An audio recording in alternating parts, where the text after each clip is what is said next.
नमस्कार दोस्तों, मेरा नाम डॉक्टर पायल शर्मा है। मैं एक फिजियोथेरेपिस्ट हूँ।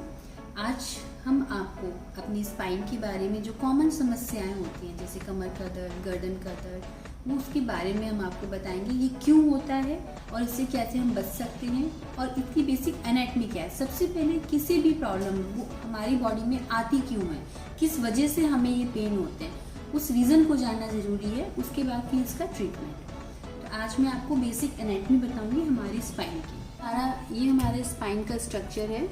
ऊपर वाला जो पार्ट होता है ये सर्वाइकल स्पाइन होता है, बीच वाला होता है ये थोरेसिक स्पाइन होता है और नीचे वाला होता है लंबर स्पाइन। आपकी गर्दन में या कंधों में जो दर्द होता है वो सर्वाइकल स्पाइन की वजह से आता है, और जो मेन कॉमन पेन होता है कमर का दर्द वो लंबर स्पाइन की वजह से आता है। ये L4 से L5 यानी 5 स्पाइन होती हैं, 5 वर्टिब्रेज होती हैं। आप ये छोटे छोटे से सेगमेंट्स इसमें देख रहे हैं, ये वर्टिब्रेज होती हैं, और इनके बीच में जो ये जेली होती है ये डिस्क होती है। आपने बहुत सारे नाम सुने होंगे, जैसे cervical spondylosis, lumbar spondylosis, disc bulging. ये सब इसी स्पाइन और इन्हीं डिस्क की वजह से ये प्रॉब्लम स्टार्ट होती है। फ्रेंड्स, आज मैं आपको इनका बेसिक एनाटमी समझाने जा रही हूँ। अब आप देख सकते हैं ये स्पाइन हमारी एस शेप की है। अगर आप इसको ध्यान से देखें, स्लाइटली कर्व शेप की है। ये जो कर्व शेप है ये क्यों होता है हमारी, आपने देखा होगा बहुत से लोगों की कमर में नीचे की तरफ गड्ढा होता है। ये यहाँ से अगर हम देखेंगे तो ये गड्ढा लगेगा। क्यों होता है ये गड्ढा, भगवान ने ये स्ट्रक्चर ऐसा क्यों बनाया है। ये गड्ढा जो होता है, हम रूटीन में जो भी काम करते हैं, सपोज हम जा रहे हैं, हमें झटके लगे हैं या हम बहुत देर तक खड़े रहते हैं, तो ये हमारी बॉडी को कुशन का काम कराते हैं। इसकी वजह से हमारी मसल्स पे प्रेशर नहीं आता है। ये वर्टिब्रेज हैं, इनके बीच में जो ये आप देख पा रहे हैं, दिस इज डिस्क। ये एक जेली होती है। जब भी हमें कोई झटका लगता है तो ये जेली, ये स्पॉन्जी होती है, ये ऐसे कंप्रेस हो जाती है, तो ये स्पंज का काम करती है, जिसकी वजह से हमारी वर्टिब्रेज पे प्रेशर नहीं आता।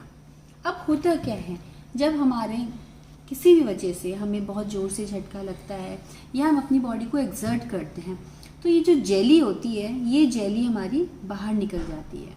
या लॉन्ग सिटिंग से आपने देखा होगा आजकल लोगों के कमर में गड्ढा भी कम होता है। जब ये नोडोटिक कर्व हमारा किसी भी रीज़न से स्ट्रेट हो जाता है, चाहे वो किसी ट्रॉमा से हो, चाहे वो बैड पोस्चर से हो, किसी भी वजह से ये स्ट्रेट होने लग जाता है, तो इस जेली के ऊपर प्रेशर पड़ता है। वर्टिब्रेज सीधी हो गई तो ये किसको करेंगी, प्रेस करेगी। हमारी कमर की लंबाई थोड़ी ना बढ़ेगी, लेकिन ये जेली होती है ये बाहर निकलनी शुरू हो जाती है, जिसकी वजह से एक दूसरे पे वर्टिब्रेज रगड़ खाती हैं।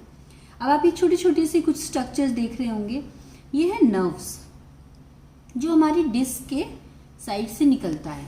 अब ये नर्व्स क्या काम करती है, जो हमारी लंबर की जो नर्व्स हैं ये हमारे हिप से लेके हमारे फीट तक पूरी मसल्स को सप्लाई करती है।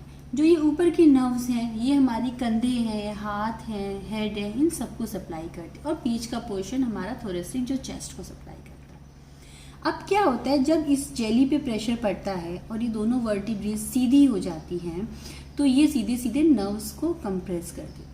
आप यहाँ पे एक रेड कलर का ये स्ट्रक्चर देख रहे होंगे, ये हमने शो किया है कि जब प्रेशर पड़ता है हमारे लंबर स्पाइन पे, जो लंबर वर्टिब्रेज है ये L5S1, जब इन दोनों पे प्रेशर पड़ता है तो ये जेली बाहर निकल जाती है, और ये जेली सीधे सीधे ये नर्व्स को कंप्रेस कर रही है। इसकी वजह से आपका दर्द हिप में और आपके पैरों में जाता है। शियाटिका आपने एक बहुत कॉमन वर्ड सुना होगा, वो इसी वजह से होता है। सीधे सीधे ये जेली कंप्रेस कर देती है शियाटिक नर्व को, जो कि पूरे पैर में सप्लाई करती है।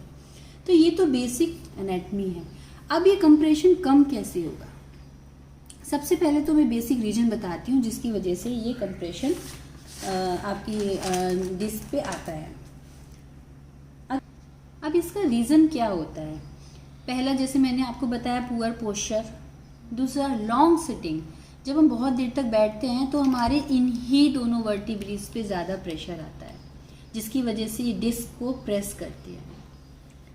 बार बार अपनी कमर को झुकाना, रिपीटेड मोशन करना, कोई भी मूवमेंट्स ऐसा होता है जिसमें कमर पे प्रेशर आ रहा है और आप बार बार करे जा रहे हैं उसको, बिना सहारे के बैठना या फिर टेढ़ा होके बैठना, ये कुछ कॉमन रीज़न है जिसकी वजह से आपकी ये डिस्क जो है ये बाहर आ जाती है और इन पे प्रेशर पड़ता है। अब आपको कैसे पता लगे कि आप किस स्टेज में हैं, अगर आपको सिर्फ पैरों में पेन है, पैर में या लो बैक में पेन है, इट मीन्स कि एक मैं आपको जर्नल तरीका बता रही हूँ खुद से एनालाइज करने का। इट मीन्स कि आप स्टेज 1 पे हैं। जब आपका पेन थाइज में या काफ में पहुँच जाता है, यानी कि कंप्रेशन ज़्यादा है, तो इसका मतलब आप स्टेज 2 पे हैं। जब आपके पैरों में झंझनाहट महसूस देती है, वीकनेस सी लगती है, तो इसका मतलब आप स्टेज 3 में हैं। और स्टेज 4 में आपको पैरों में लगेगा कि कोई भी सेंसेशन नहीं है, आप एक साइड दर्द की वजह से झुक जाते हैं, इट मीन्स कि आप स्टेज 4 में हैं। ये मैंने आपको बेसिक रीज़न बताए हैं और सिम्टम्स बताए हैं कि किस तरह से आप अपने आप को जज कर पाएंगे। अब ये डिस्क, ये नर्व्स क्या काम करती हैं? ये नर्व्स ब्लड सप्लाई करती हैं मसल्स को। जिस एरिया की, जैसे कि आपका L1 L2 की जो नर्व्स हैं ये आपकी थाइज में, आपकी हिप्स को देंगी। उसके नीचे की जो नर्व्स हैं वो काफ को देंगी। उसके नीचे की जो होंगी वो फीट्स को देंगी। जिस एरिया का आपका नर्व कंप्रेस्ड है वो उस एरिया को ब्लड सप्लाई करती है। अब ये तो कंप्रेस हो गई, तो उस एरिया को ब्लड सप्लाई मिलना बंद हो जाता है, जिसकी वजह से आपको झंझनाहट, सुनपन महसूस देता है।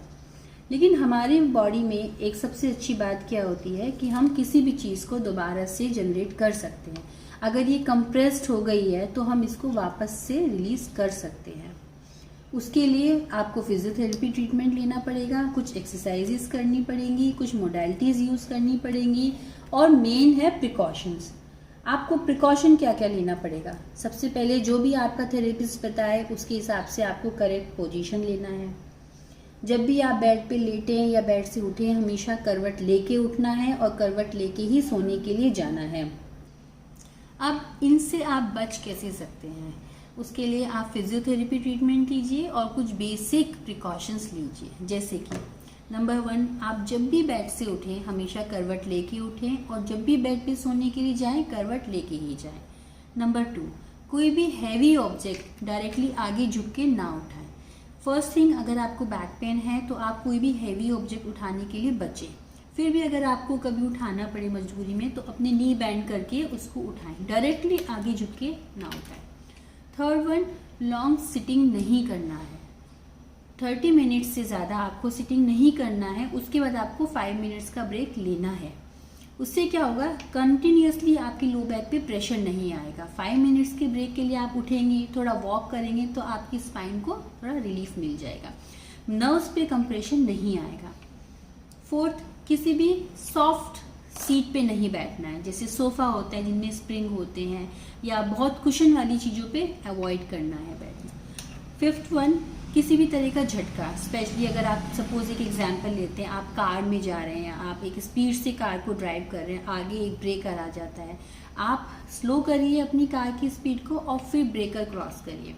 इससे क्या होगा, आपकी स्पाइन पे प्रेशर नहीं आएगा। अगर आप कहीं किसी ऐसी जगह पे हैं जहां आप खड़े, आपको आधा पौना घंटे तक खड़ा रहना पड़े, तो आप कोशिश करिए कि आप दीवार का सहारा लेके खड़े रहें। ये कुछ बेसिक्स चीज़ें हैं जिनका आपको ध्यान रखना है। जैसे कि बाल्टी मग्गे से नहाने की जगह शावर से नहाना प्रेफर करिए। ये छोटी छोटी चीज़ें डेली रूटीन की हैं जिनसे आप अपने आप को थोड़ा सा प्रोटेक्ट कर सकते हैं।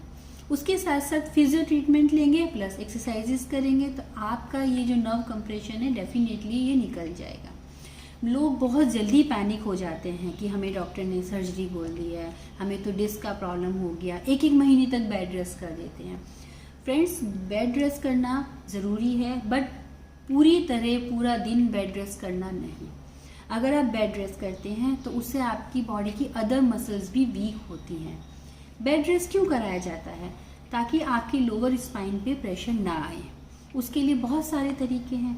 आप 15 मिनट का रेस्ट करिए, 15 मिनट का वॉक करिए। एक्सर्ट नहीं होना है आपको, लेकिन कंप्लीट बेड रेस्ट नहीं करना है। तो फ्रेंड्स, आज मैं आपको इतनी ही जानकारी दूंगी। आगे मैं अगले वीडियो में सर्वाइकल स्पॉन्डिलाइसिस या सर्वाइकल या गर्दन के दर्द के रिलेटेड बातें करेंगे। मुझे उम्मीद है आपको मेरे आज की वीडियो से कुछ महत्वपूर्ण जानकारी मिली होंगी। फिर भी आपकी अगर कोई क्वेरी है तो आप मुझे भेज सकते हैं। मेरा व्हाट्सएप नंबर नीचे स्क्रीन पे आ जाएगा। Thank you so much.